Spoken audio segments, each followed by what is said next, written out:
lorsqu'on se baladait en palme et masque dans le golfe du Mexique, certains soirs, on entendait ça.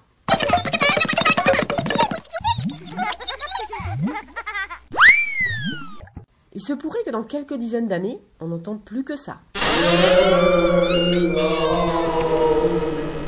Les récifs coralliens sont des écosystèmes très complexes et la plupart des coraux vivent en symbiose avec d'autres petits organismes. La symbiose, c'est un système de vie dans lequel les différents partenaires tirent un bénéfice à vivre ensemble. Tu fais ça pour moi, je fais ça pour toi. Parmi les symbiotes des coraux, on trouve des algues faites d'une seule cellule, les zooxanthelles. Ces algues sont des végétaux qui contiennent de la chlorophylle et sont capables, à partir de la lumière, de fabriquer de la matière organique. Mais pour cela, elles doivent disposer de gaz carbonique, ou CO2, que le corail rejette lorsqu'il respire. En se tenant à côté, ou plutôt à l'intérieur même des coraux, les algues absorbent ce gaz carbonique et fabriquent cette matière que le corail peut à son tour manger. En effet, le corail est capable d'attraper les petits morceaux de plancton qui passent, grâce à de petites tentacules. Mais ça ne lui suffit pas. Les algues lui fournissent donc la plus grande partie de sa nourriture. Par ailleurs, lorsque les algues font de la photosynthèse, elles rejettent aussi de l'oxygène, qui peut aussi être utilisé par le corail pour sa respiration. Et ça, c'est très important, car l'oxygène de l'atmosphère se dissout généralement mal dans les eaux chaudes où poussent les coraux.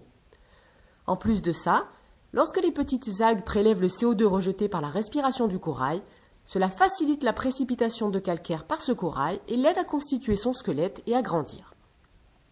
C'est déjà beaucoup, mais vous allez voir que ce n'est pas fini. Depuis quelques années, on s'est aperçu que la collaboration entre ces organismes était encore plus intéressante.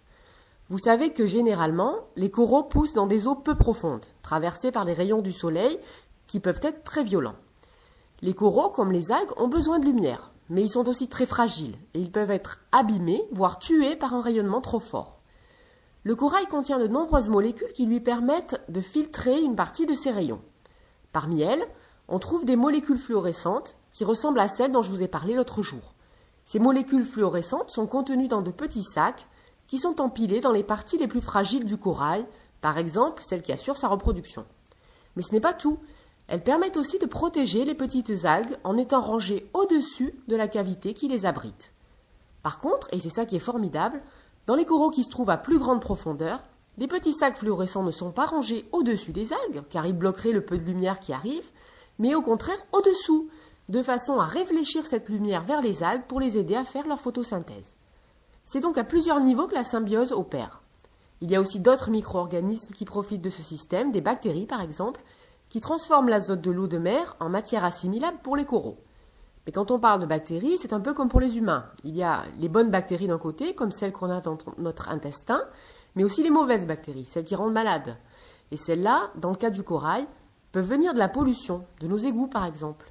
Cette pollution bactérienne, mais aussi le réchauffement de l'eau, peuvent tuer le corail ou les petites algues, tandis que le déversement d'eau qui contiennent trop de sucre, c'est le cas par exemple lorsqu'on a certains rejets de l'agriculture par exemple, eh bien, ces eaux contenant du sucre vont au contraire stimuler la croissance des sales bactéries ou même celles d'autres algues qui, elles, vont étouffer le corail au lieu de l'aider.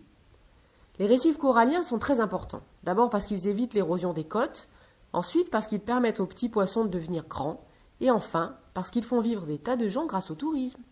Ils sont importants aussi et surtout parce qu'ils sont beaux. Alors il faudrait vraiment faire attention à ne pas tout esquinter.